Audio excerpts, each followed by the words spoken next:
일산의 이 주택 소유자가 국가를 대상으로 손해배상 소송을 하는 이 법리를 제가 검토해 드리겠습니다. 자, 첫 번째 검토할 법률이 국가배상법 제2조 배상 책임에 관한 규정입니다. 자, 제2조 1항을 보면요, 국가나 지방자치단체는 공무원이 직무를 집행하면서 첫 번째 논점이 공무원입니다. 두 번째 고의 또는 과실, 이게 두 번째 논점입니다. 법령을 위반하여, 이게 세 번째 논점입니다. 손해를 입힌 때에는 이 법에 따라서 그 손해를 배상해야 된다. 국가배상법 제2조입니다. 여기 빨간 거 4개의 요건이 완성이 돼야 국가를 상대로 손해배상 소송을 할 수가 있습니다. 자, 첫 번째 논점 보겠습니다. 공무원이냐? 국토부 장관 김현민은 국가공무원법 제2조에 의한 정무직 공무원입니다. 이거 오탈자네요. 공무원입니다. 공무원. 1번 요건에 해당됩니다. 두 번째 고의 또는 과실. 자, 이게 가장 핵심인데요. 일산과 고양은 10년 동안 자산 디플레가 벌어지고 있었던 부양이 필요한 지역이었습니다. 국가 정책적으로. 그런데 여기다가 청약조정지역이란 규제를 오히려 거꾸로 가했습니다. 이거는 과실에 해당됩니다. 통계를 정확하게 검증하지 않고 통계적 방법에 의해서 정책을 해야 된다는 거, 국민의 재산권 보호를 위해서 그런 방법도 모르고 거기에 대한 주의도 기울지 않았기 때문에 부양이 필요한 지역에다가 규제를 때린 겁니다. 이 부식한 좌파 정부가. 이건 명백한 과실에 해당합니다. 과실 중에서도 중과실입니다. 이 논점을 법무법인을 통해서 변호사가 주장을 하면 됩니다. 그리고 여기 주장되는 근거는 명품경제학 채널에서 모든 자료가 다 있습니다. 그럼 세 번째, 법령을 위반하여, 요 논점입니다. 자, 이렇게 하면서 법령을 위반한 사실이 있어야 됩니다. 공무원이 뭘 위반했느냐? 주택법 제63조의 2를 위반했습니다. 뒤에서 상세하게 나옵니다. 네 번째, 손해를 입혔을 때 손해가 발생해야 됩니다. 손해는 일산과 고양의 집값 하락, 10년 동안 자산 디플레가 더욱 심화됐죠. 막대한 손해입니다.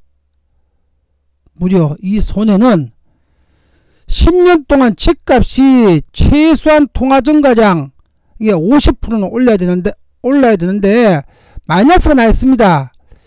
이 손해는요, 집 소유자 한 명당 몇 억씩 해당합니다. 몇 억씩. 구체적이고 현실적인 손해가 발생돼 있고, 명품경제학 채널 전국의 모든 단지 비교 분석을 통해서 명백한 손해가 입증되어 있습니다. 법무법인에서 요 논점, 이 강의를 들려주시기 때문에 100% 이해하고 소송할 수가 있습니다.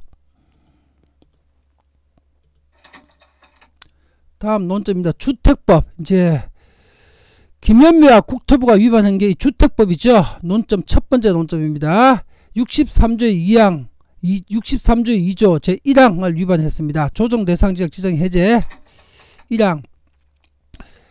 1항을 보게 되면요, 국토부 장관은 다음에 해당하는 지역으로서 심의를 거쳐서 조정대상지역으로 지정할 수 있다.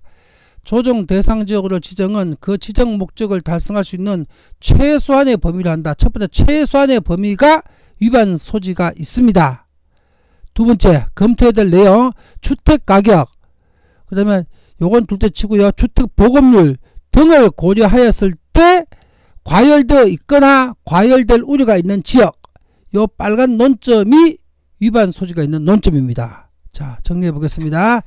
첫 번째, 최소한의 범위라고 했는데 고양과 일산 지역에는 노후화된 지역이 많이 포함되어 있어 가지고 집값이 폭락하고 하락하고 있었습니다. 노후화된 지역은 정책적으로 부양을 해야 될 국가 의무가 있는데 그 노후화돼 갖고 하락하고 있는 지역까지도 조정지역으로 포함되었습니다. 최소한의 범위를 위반한 겁니다. 그리고 가격이 오르고 있지 않는 지역까지도 포함됐습니다. 최소한의 범위를 위반한 겁니다. 그 다음에 주택가격 논점이죠. 지난 10년 동안 자산 디플레가 진행되고 있던 마이너스 지역이었습니다. 이 지역을 과열됐다고 하는 건 법률 요건이 위반입니다. 다음에 주택보급률 논점입니다. 일산지역은 만성적 공급 과잉지역이었습니다. 일산과 고양시 전체가. 근데 여기다가 또 규제를 가한 겁니다. 만성적 공급 과잉지역인데. 그다음에 과열 우려가 있는 지역. 이 논점은요, 그 소송을 제기할 때 행정법원에다가 이건 헌법 소원 대상이 될 수 있습니다.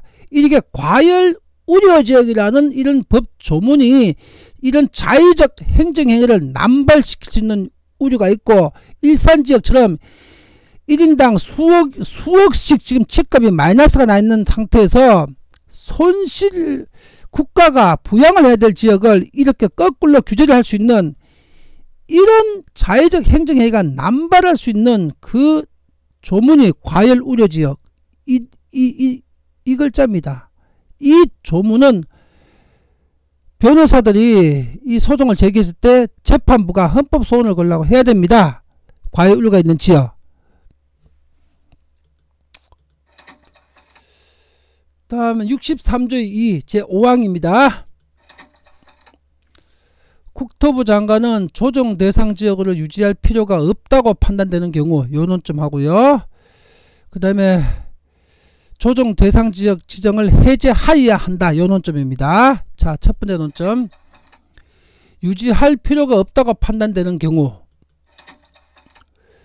일산과 고양시는 지정 전후나 조정 대상 지역 또는 지정 직후에 과열이 없었습니다. 그리고 지금 현재는 오히려 폭락하고 있습니다. 그런데 해제 안 하고 있습니다. 두 번째, 해제하여야 한다. 이 뜻은요, 국민재산권 보호를 위해서 행정 집행하는 공무원들한테 강제적 의무조항입니다. 하여야 한다. 강제적 의무조항 하여야 한다.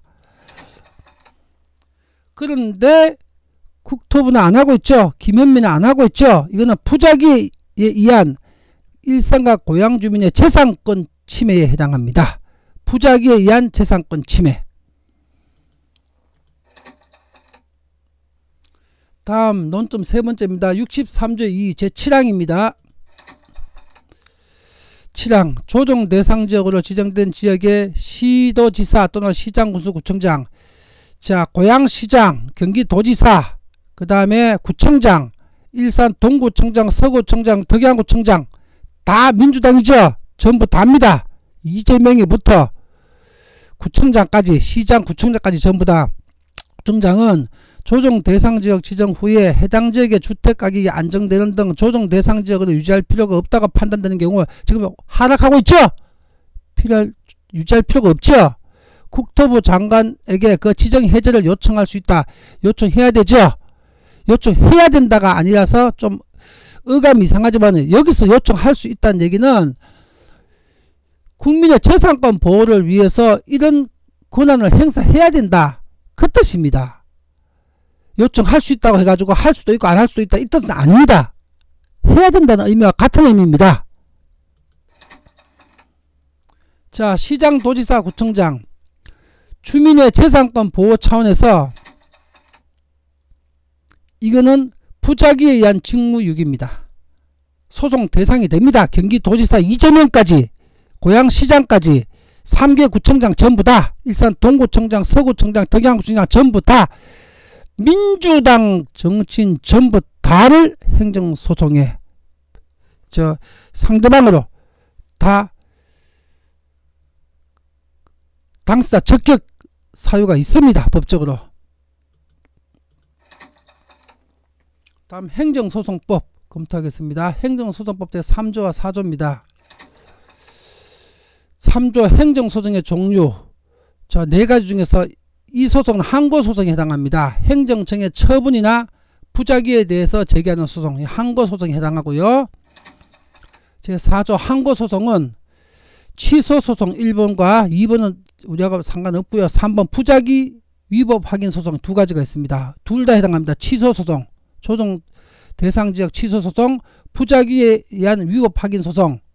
부작위가 국토부 장관서부터 경기도지사, 고양시장, 3개 구청장 전부 다 부작위에 의한 위법 확인 소송입니다. 전부 다 요 요건에 해당됩니다. 유튜브 이 명품 경제학 채널에서 일산 시민들과 집 소유자가 국가를 대상으로 소송을 할 때 이렇게 지원하겠습니다. 자, 어제 짠데요. 조성호님께서 그 유튜브에 댓글을 올려주셨습니다. 좁게는 일산과 고향지역 경제와 넓게는 대한민국의 자산 디플레를 막기 위해서 앞장서서 국가를 대상으로 하는 손해배상 청구 소송을 위한 행동에 나서야 합니다. 나라 경제를 바로 세우기 위해서 해안이 있고 행동력이 뛰어나신 소장님께 앞장서 주시기를 간곡히 부탁드립니다. 제가 이 글에 답글을 올렸습니다. 올린 시간이 바로 어제입니다. 2019년 10월 25일 오전 10시 35분 보자마자 바로 올렸습니다. 자, 제 답변입니다.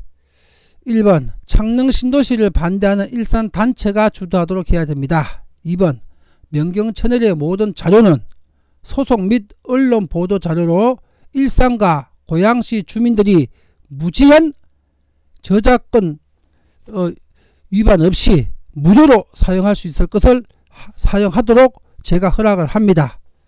3번 저는 유튜브와 언론 방송을 통해서 좌파 정부의 위험성과 정책 실패를 매일매일 계속 올리겠습니다. 4번 언론 방송 기자들에게도 저작권료 없이 무료로 명경 채널의 아파트 분석자료 통화자산 비례법칙에서 전국을 다 분석하고 있죠.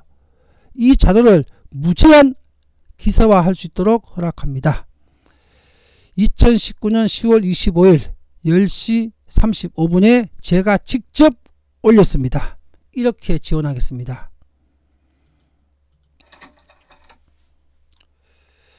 자, 일산과 고양이 좌파 정부의 집값 잡기에 희생양이 될 수는 없습니다. 고양과 일산의 주택 소유자는 단결하고 봉기하십시오. 이 정부는 여러분들이 일어나지 않게 되기 때문에 여러분들의 권리를 짓밟는 정부입니다. 내일은 구체적으로 어떤 절차와 방법을 거쳐가지고 국가소송을 진행할지에 대해서 또 동영상 강의를 올려드리겠습니다.